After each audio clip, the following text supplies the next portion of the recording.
Welcome to the channel, and we have a great video for you today, and found the craziest and chaotic moments ever recorded on camera in court. These people decided it would be a great idea to have a meltdown in the one place where having a meltdown can send you to jail. So sit back, relax, and enjoy the show while you thank yourself that you're not in these situations. We're in Las Vegas, and Deobra Redden is here trying to get a lighter sentence from the judge, Mary Kay Holthus, but he had a long list of offenses, including attempted murder against an older person, battery, intimidating a public officer with threat of force, extortion, and disregarding the safety of a person, resulting in substantial bodily harm. But Deobra doesn't see it as a bad thing as such. Mr. Redden, is there anything you want to say on your own behalf before I pronounce sentence? So basically, I would like to tell the courts, everyone here, like, based on my criminal history, like, I feel that, like, I shouldn't be, like, sent to prison for a second time. Have you looked at your criminal history? Have you looked at your criminal history? I actually just, I looked at it. I mean, you lived it, I I suppose. just looked at it, yeah. Yeah. And, you know, 3 felonies, a gross, 9 misdemeanors, multiple DVs. Got a lot going on, sir. yeah, I just figured, like, Battery on a protected person, robberies, attempt home invasion. Go ahead, I didn't mean to interrupt you. I was just...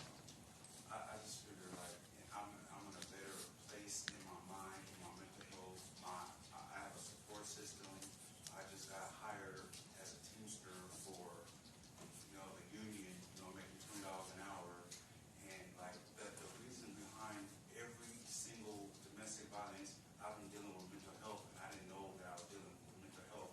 And they put me in mental health court, and I still didn't know that I had a mental health problem until it was August 2022 when I realized I have a problem with this. And, like, having a dictionary and, like, understanding myself, getting to know myself a little better, and applying it to my personality, and having an epiphany at that moment in those instances, and just, like, trying to learn from my mistakes, you know? And I feel like I shouldn't be sent to prison, but if it's appropriate for you, then you have to do what you have to do. But I figure that, you know, if I'm in a better place in my life, I'm not doing drugs, I'm not out there committing crimes now, you know, and I feel like I should be given a shot. A person who never stops trying to do the right thing, no matter how hard it is. What Deobra is trying to say here is that he has become a better human being and doesn't believe he should be sent back to jail. But as the judge is about to tell us, she doesn't quite believe him because of his long list of criminal acts that he can't seem to get away from. I appreciate that, but I think it's time that he gets a taste of something else, because I just can't with that history. In accordance with the laws of the state of Nevada, this court...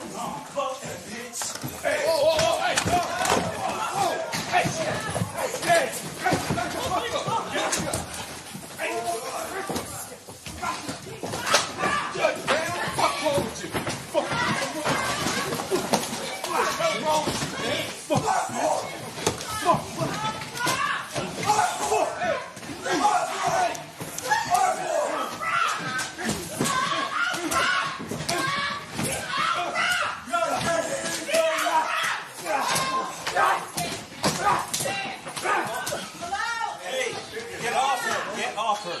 Oh, no, you're good, stop. Don't do this. Please. Hey, where's Mary Kay? Is she okay?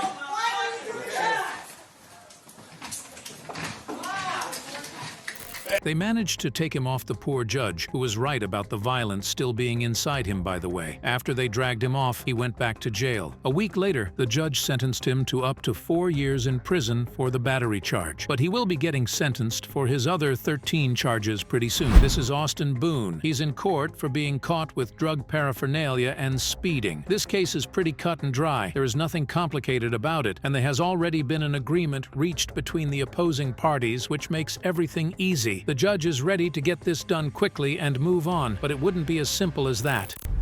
How do you plead to the speeding 22 over and a possession of drug paraphernalia on January 23rd?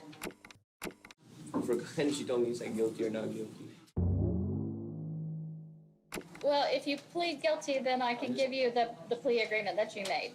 Yeah, that. whatever the agreement was. Okay, the agreement was to plead guilty and get a $44 fine plus traffic school plus a $100 fine on the drug paraphernalia. You would pay that today and then go to traffic school so that you would not get the 6 points on your license. Is that what you understood? Okay. They took a bit of a stumble, but they got there eventually. Austin forgot what he was supposed to say, and that made the whole deal almost fall apart, but he managed to gather himself and enter the correct plea. But just as he was about to walk out, the bailiff noticed something about his pants.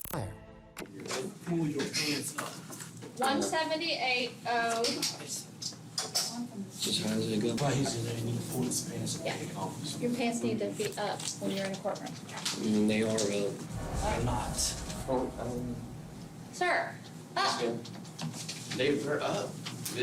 What? He's got a belt on, Judge, and they hang around his. They're up. I don't Okay, understand what the that's problem is. inappropriate. They need to be around your waist, I'm not just here to below pay your the bottom. fine. Pull your pants up, you've been disrespectful. Not below your bottom. I mean, that's my all y'all see is my basketball shorts. It's not even- In a normal situation, anyone would quickly do as they're told and respect the words of the judge, but not Austin. He thought this was another teacher or an old person on the street and decided to stand his ground. Do you understand that you're in a court? Yes, ma'am. Okay, you do what the judge says, and that is pull your pants up around your What do you waist. want me to do? Pull your pants up. If you have to tighten your belt, you're gonna be an adult when you come to court. Do you understand? Yes, but right now I'm trying to leave court. You're gonna stay a lot longer than you'd like if you don't pull your pants up. Ma'am, they are up. What do you want from me? They're up. Have a seat. Have a seat at your box. Have a seat. Because I said so. He decided it was a great idea to become an annoying teenager just at this moment, and that was when the judge put her food down and sent him away. But when he came back just 15 minutes later, he thought it would be funny if he took them off entirely. I instructed you to pull your pants up on a number of occasions and gave you the opportunity to do that. Instead, you wanted to argue about it and act a fool. When I put you in that box, that was to give you a few moments so that I could discuss that with you privately at the end of this docket. By removing your pants, it was extremely poor judgment. Okay, I'm holding you in contempt. I'm going to sentence you to 7 days to serve for direct contempt of court. Are you serious? I'm serious, Why?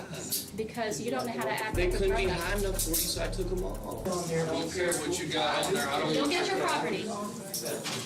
And just like that, things have gotten much worse for Austin and his Gucci belt. If you ever find yourself in court, just don't forget to pull your pants up. We're in the Bexar County courtroom in Texas, and Ignacio Rodriguez is here to submit a plea for something not as easy as the last case. Rodriguez, how do you plead? Guilty, not guilty, or no contest? Guilty. He is pleading guilty to something he did to his 4-month-old son. The charge that he agreed to was intentional or knowing injury to a child causing serious bodily injury. Rodriguez was arrested in June 2017 after his baby was found unresponsive at a home in the 100 block of Menlo Boulevard on the city's southeast side. Police were expecting to charge a man with capital murder after he allegedly fractured a 4-month-old child's skull, causing internal bleeding, and caused the baby to suffocate by laying him face down. But as his wife was reading the impact statement, Ignacio didn't exactly agree with the words she was saying. I hate more than anything what you did to her son, and for that I can never see myself forgiving you. You were supposed to be our protector, not the one to break her heart.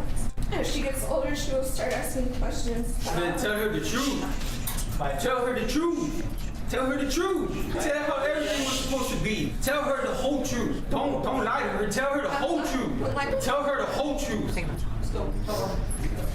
The whole truth. Tell her the whole truth, Angela. The whole truth. He was dragged off by court officials right after he got into a loud tirade about telling the truth to his other child when she got old enough to ask why her father was not around. Ignacio was visibly upset and breathing heavily when he heard her talking about how much he hurt, not just the baby, but the entire family. The order of the court that you be sentenced to 50 years confinement. He is now in prison, serving his first years of a 50-year prison sentence. Next up, we are at the Moore Justice Center in Florida, a state known for its high-class citizens. Judge John Murphy is presiding over many cases at the time and trying to go through them as quickly as possible because many cases are on the backlog. But he has no idea how much his day is going to change when his next docket arrives. You're Mr. Runkles? Yes, sir.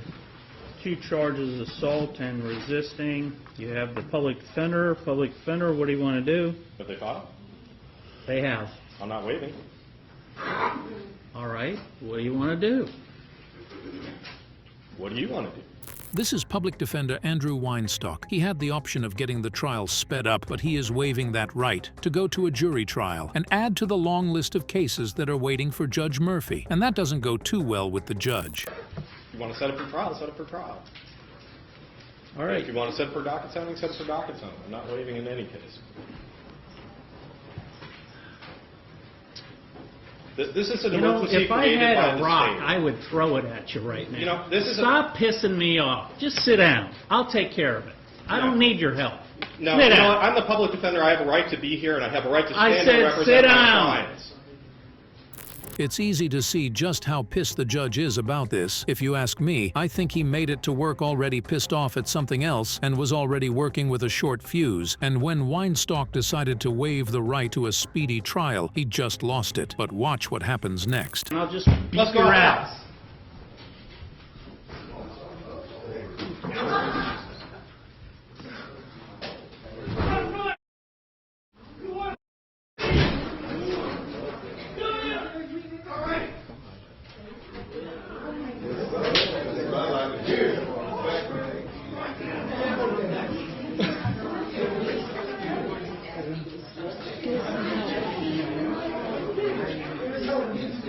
The judge was so mad that he dragged the lawyer to the back just to fight him. Weinstock didn't return to the courtroom and later told reporters that Judge Murphy hit him twice in the face until they were separated by a deputy. And when the judge got back, the people in the courtroom enjoyed the show and gave a little applause. Thank you.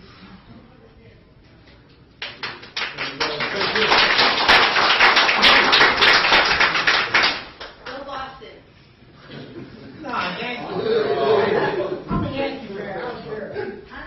The video went viral, and Murphy became briefly famous as the fighting judge. The Florida Supreme Court was not amused. Thursday, it overturned a lesser punishment imposed on Murphy by a disciplinary panel and removed him from the bench. Let's quickly move over to the King County Courtroom in Seattle, Washington. Christopher Teal, who moved to Seattle from Texas in 2016, was 24 years old and experiencing homelessness when he followed a 40-year-old woman into the women's restroom at Carter Motors, a car dealership. After following the woman, Teal locked the door to the restroom, forced open a stall door, grabbed the woman by the neck, threw her onto the floor, at her as she punched and fought him, say the charges. They were separated by some of the workers from the dealership. Christopher was later arrested, and he is here to stand trial for his charges. This is State of Washington versus Christopher Teal, cause number 181008391. He stands formally accused of first-degree rape and unlawful imprisonment. He is here to determine if he is mentally fit to stand trial. He is accompanied by Reed Birkland, his court-appointed public defender. But then something odd happens as soon as the guards take off his cuffs. Standing from his counsel, who I'll defer to in a moment, that they are now stipulating that Mr. Teal.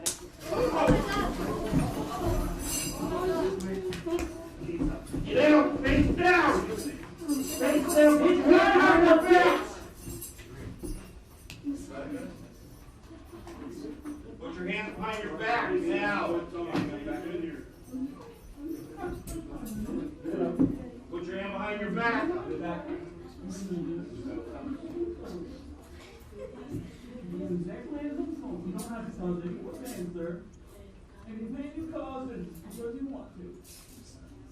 Hold on, hold on.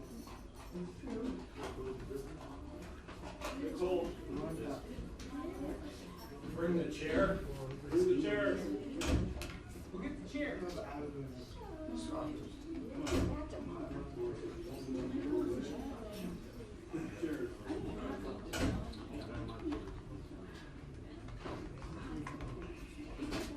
Teal showed everyone just what he thought of his public defender by immediately slapping the lawyer right in the face as soon as he had the use of his arms. Thankfully, court guards were on hand to act quickly and subdue Teal before he could harm anyone else.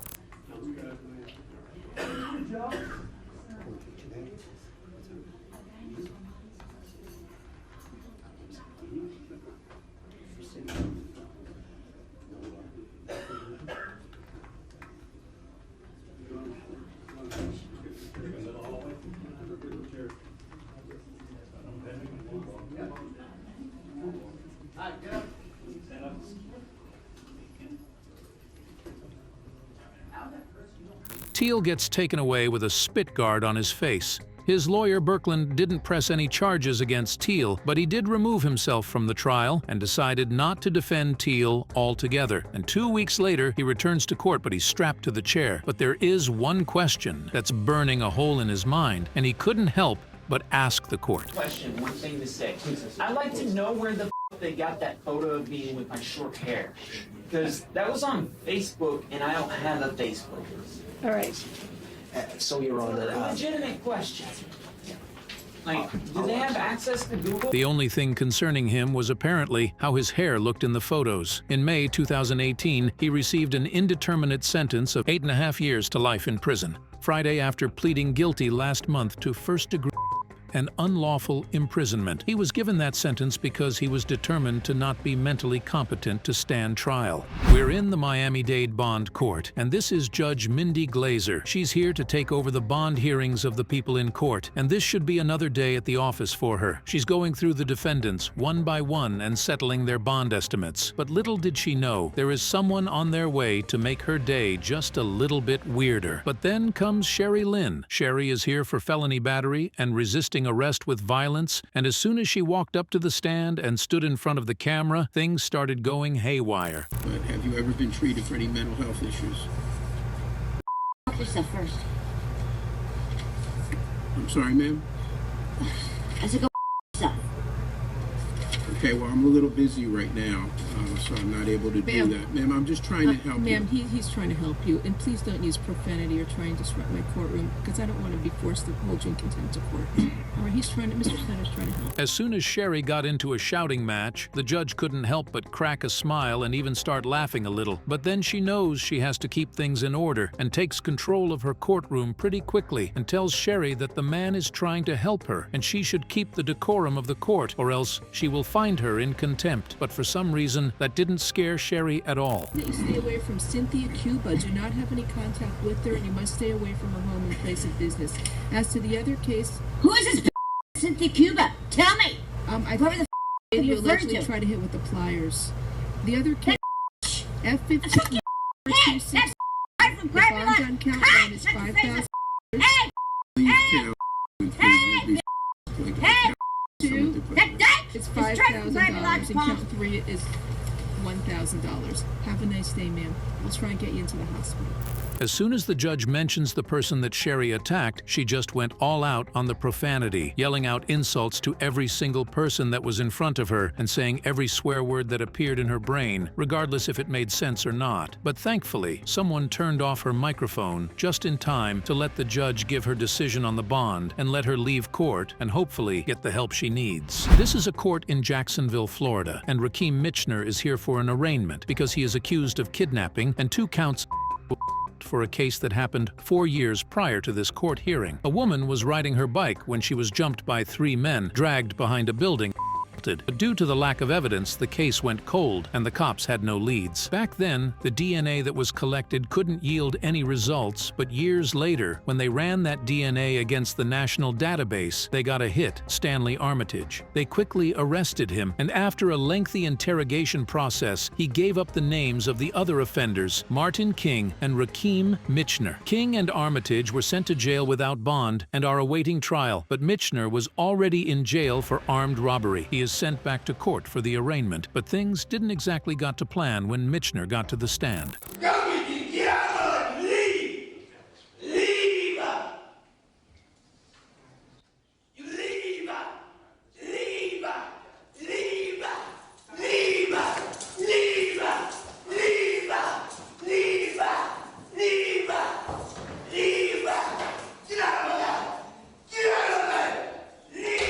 All of a sudden, Mitchner started shouting, "Leave!" fist at the judge and then at the court officer standing next to him. The judge ruled him incompetent to stand trial and sent him to a mental facility to get treatment. After 2 years of treatment, he would get back in court and plead guilty to all counts and be sentenced to 25 years in prison and 10 years of probation. In this courtroom, behind the glass, stands Peter Deckenink. He is there because he was caught stabbing Ronald Russo to death and is here because he has been charged for first-degree murder. The incident happened when the two were having a party in a trailer and an argument broke out between them. That argument then quickly turned into a knife fight, a fight that Russo would lose. Russo would be found dead inside the trailer holding a knife, and Deckenink was found down at the local train station covered in blood and was promptly arrested. At the trial, the prosecutor decides to reveal the gruesome details of the stabbing, which brought out a very unexpected reaction. Further investigation, the autopsy report revealed that Mr.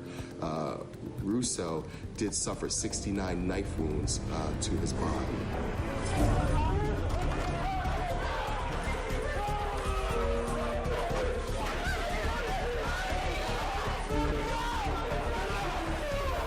As soon as the prosecutor mentioned that Ronald was stabbed 69 times by Deckenink, someone in the crowd wanted to jump over the railing and fight with Deckenink. This was the brother of the victim, Thomas Russo. When he heard the amount of times Deckenink stabbed his brother, he couldn't stop himself from wanting to hurt Deckenink. He needed not one, not two, but 4 deputies and the rest of the crowd to restrain and take him out of the courtroom. He was later charged with disturbing the courtroom and resisting arrest, but then he needed to be released on bond because he had to make funeral arrangements for his late brother. And as for Deckenink, he was found guilty and sentenced to life in prison.